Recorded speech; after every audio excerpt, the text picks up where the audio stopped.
So, in this video, I'm going to talk about Rene de Petrichor. You may already know him from the Narsenkreuz or the World Quest series, but this video is made mainly for those who either don't fully know him, or forgot who he is, or for people who just want some sort of recap. But as always, there is a disclaimer. This video is just my interpretation of the story, and not everyone will completely agree with this. I unfortunately can't read the developer's mind, so I just have to let them cook. If you have anything you disagree with or anything you want to add to this, please tell me in the comments down below. But for now, let's get to the lore. First, before we begin, I just want to say that if you haven't played the Narsenkreuz World Quest series, please consider doing so, because the quest is great and you will probably have a much better picture of what I'm talking about. That is, if you've done the World Quest series. Also, this video is mostly focused on Rene and not on everything happening around him, so I won't be mentioning everything that happens in Fontaine during his life. This time I also wanted to list my sources for this video, in case you wanted to fact check anything or read through it yourself. So a lot of the information I present in this video was gathered and fact checked using the Genshin Impact wiki, which is amazing by the way. Then the other sources include the Narsenkreuz World Quest series, ancient notes and scattered pages found throughout that quest, Rene's investigation notes, enigmatic pages from Fontaine, ancient logs from the Institute of Natural Philosophy, note that was left next to the Tower of Ipsissimus, Nymph's Dream artifact set, Martius the Hunter artifact set, the Thunder Ferryman weapon, and the first great magic weapon. So, right from the start, I'll begin with stating some curiosities. In French, Rene is a name derived from a Latin word meaning reborn, which as you will learn later fits his character quite well. He also may have been inspired by Rene Descartes, who was a French philosopher, scientist and mathematician, who is regarded as one of the most influential philosophers of all time. He also may have been inspired by René Ische, who was a French sculptor and friend of Max Jacob, who could have been an inspiration for one of Rene de Petrichor's closest friends, also named Jacob. So, who is, or rather who was, Rene de Petrichor? Well, Rene was a Fontainian who lived around the time of Kandrian Cataclysm, meaning around 500 years ago. He was a child prodigy who studied Kandrian technology and such, but more on that later. He was a son of former mayor of Poissons, called Rene de Petrichor. At a certain point, he met Jacob Baker, who you probably know as Jacob Ingold in the game, and the two of them became close friends. During this time, there was an event known as the Siege of Poissons in Fontaine. That was a great tragedy in which many people died. I go into more detail about this siege in my previous video about the Martius Hunters, but basically what happened was that Edward the Baker, who was Jacob's father, was arrested and he was about to be exiled to the desert, but his henchmen rescued him and took over Poissons. The Martius Hunter Emmanuel Guillotine was in charge of this siege. Many of the inhabitants of Poissons died during this siege, including both of Rene's parents and Jacob's father. Eventually, the siege was successful, and after everything was said and done, Rene and Jacob, who survived this siege, were sent to Narsenkreuz Institute. There they met Elaine and Mary-Anne, together with the Oceanid called Lyris, who was also the director of this institute, and Basil Elton, who was the vice director and a former admiral in Fontaine's navy. They quickly became friends, and during these times they also played games where Rene played an evil dragon and Elaine played a heroic knight, which is also the exact story which the World Quest of the Narsenkreuz adventure team is based on, and the anime characters you meet in the story are also representing each of the kids from the institute, with Ney representing Rene. Later, both director Lyris and Basil Elton left the Narsenkreuz Institute, and after some time, when it was clear that they may never return, the institute disbanded. Basil Elton died when she fought against Elinas, a huge dragon-like monster that was attacking Fontaine and that nowadays lies in the middle of Fontaine. Emmanuel Guillotine took Elaine and Mary-Anne as his children, while Karl Ingold adopted Jacob and he also probably took care of Rene.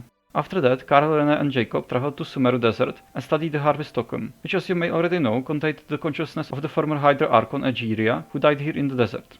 Rene realized back then that its composition was similar to his and Jacob's bodies. But he also noted that it was different from Karl's, since he probably wasn't a descendant of the original Fontainians, which means that his body wasn't made from an Oceanid. After this, Karl became suspicious of his research. Jacob was born with a weak constitution, and he fell into a coma, so Rene was forced to use the power of the Abyss to save his life. He got into an argument with Karl over this, and Jacob somehow someway adopted this abyssal power and became a neo-human, as Rene called it. They were also investigating the old Kandrian ruins below the Tunigi Hollow. As I already said, he was a child prodigy who even in his young age deduced the word formula by using this ancient technology of Kandria. He also discovered similarities between the power of Kvarena and the power of the Abyss. He made many calculations that led him to basically see the future where everything was destroyed.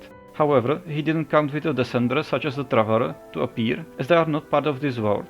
In his vision, he saw the destruction that would be caused by the prophecy of Fontaine, and a giant hole in the sky probably caused by the all-devouring narwhal, that would later descend upon Fontaine. And so he decided that he would stop this destiny, and he believed that whatever happened to Jacob would be the key to saving everyone. After this expedition, they decided to go back to Fontaine and research the Elnas' remains. Jacob and Rene coincidentally came into contact with Alain, Marie-Anne and Emmanuel Guillotin, who were also gathering research materials here for their own project at the Institute of Natural Philosophy in Fontaine. We can investigate this institute in one of the Narsenkreuz Ordo World quests in Fontaine. Anyway, even though they were happy to see their friends again, they were also wary of them because of Emmanuel and his involvement in the siege of Passauns. By this point in time, he also deduced that if he is correct, Elnas' flesh may also be used to enhance Jacob's strength, but he didn't want Jacob to take any risks, at least not now. So he decided to get safe experimental data first through the Institute of Natural Philosophy, without telling them his true objective. Luckily for him, Alain recommended both Jacob and Rene to the Institute's director Dwight Lesker. Then the two of them joined the Institute and continued with their research. Roughly by this point in time, Jacob was already able to transform into the iniquitous Baptist. Later, Rene discovered that in Dragonspine there exists a red gemstone, produced by the body of a dead dragon with similar properties to the body of Elinas, and after researching it, he named it the Scarlet Quartz. He is also the one who named the Rift Hounds during his research. Alain also made some huge breakthroughs in his research in the Institute, and Rene was happy for him. But unfortunately, he could no longer continue with his research like this, so he decided to recruit some people of the Institute and make them into his believers, and eventually form a secret society known as the Narsenkreuz Ordo, which had the goal of stopping the apocalypse.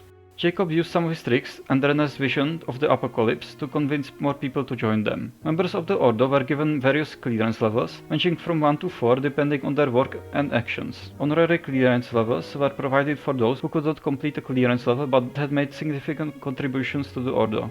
Later, they found out that Alain didn't trust anything he didn't personally verify, which worsened their relationship. Alain didn't believe at all in Rene's word formula and rejected all of Rene's and Jacob's requests. This relationship got even worse after their failed attempt to save the life of Alain's assistant Carter, who was dying from an illness. Rene planned to use the same treatment he used to save Jacob and even told Carter the risks and such before he tried to save him. But unfortunately he couldn't save Carter at the end, and his body deteriorated and he became someone else completely. In the end, Caterpillar was born from this experiment, but much later. After this happened, Jacob and Rene decided to focus entirely on the Narsenkreuz Ordo and continue with their original goal of stopping the upcoming apocalypse. Rene believed that the Holy Blade of Narsenkreuz, which embodied the wills of countless people, was necessary for his goals. Rene's plan also required an Oceanid to be involved, so he visited the director of the Narsenkreuz Institute, Lyris, who returned to the submerged institute and remained there after the defeat of the monster Elinas.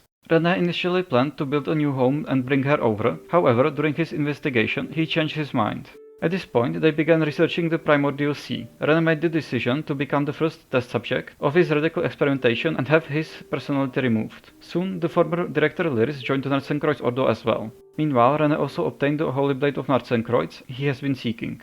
After some time, Rene successfully extracted part of Lyris' essence, and finally he planned to create an Oceanid which would merge the collective consciousnesses of all Fontainians and this way prevent the upcoming disaster. Rene then used the Holy Blade of Narsenkreuz to remove his own personality and was reborn as the Master aka Narsenkreuz, who was created as a fusion of both Lyris and himself. However, the ritual failed and Rene was left incapacitated and without a body. So using the techniques from Khaenri'ah, Jacob finally created Master's definitive body and implanted Rene's consciousness there and named him Narsenkreuz. During the time between the Master's death and resurrection, Jacob did many horrible experiments to revive him, and it took him many failed attempts to finally succeed. He also had to lie to the members of the Ordo and conceal the truth about Rene dying to them, which caused some people to become suspicious or leave. The Oceanid Lyris' essence, Alain Guillotin's pocket watch, and Carter's corrupted remains were used as the basis for his new body. Jacob erased all the memories of the ritual's fatal attempts and all the time between these events from Narsenkreuz's mind as not to obstruct his path to transcendence. Narsenkreuz in the end believed that his first attempt was successful, even though he was aware of a portion of his life and memories was missing, but he thought that this wouldn't matter in the long run. So just to be clear, Rene is a Narsenkreuz, but Narsenkreuz is more consciousnesses merged into one. Narsenkreuz was able to absorb the consciousnesses of many of the Ordo's enemies, acquiring their memories and such. He also created Caterpillar and taught him human intelligence and speech. After this he absorbed many figures such as Emmanuel Guillotin and Marfisa. However, he still had the memories of Rene and remembered the word for Mio. He later created the Doomsday Clock, which can be found at the Narsenkreuz Ordo in the Tower of Epsissimus. The Doomsday Clock tells the time of when the apocalypse will come to Teyvat. His goal was to become a being that has the will to rival the world, otherwise known as the Descender, and to create a new world. We also know that the Ordo researched many previous civilizations and their response to the upcoming disaster that is seemingly repeating in every era. Their research revealed the existence of samsaras in Teyvat, each ending in a disaster that can't be avoided. They believe that we are now in the fourth samsara, which probably corresponds to the fact that there is four descendants as well. The Ordo was soon deemed an illegal extremist group by the court of Fontaine, and the local authorities, including Neuillet, decided to seal the Tower of Ipsissimus.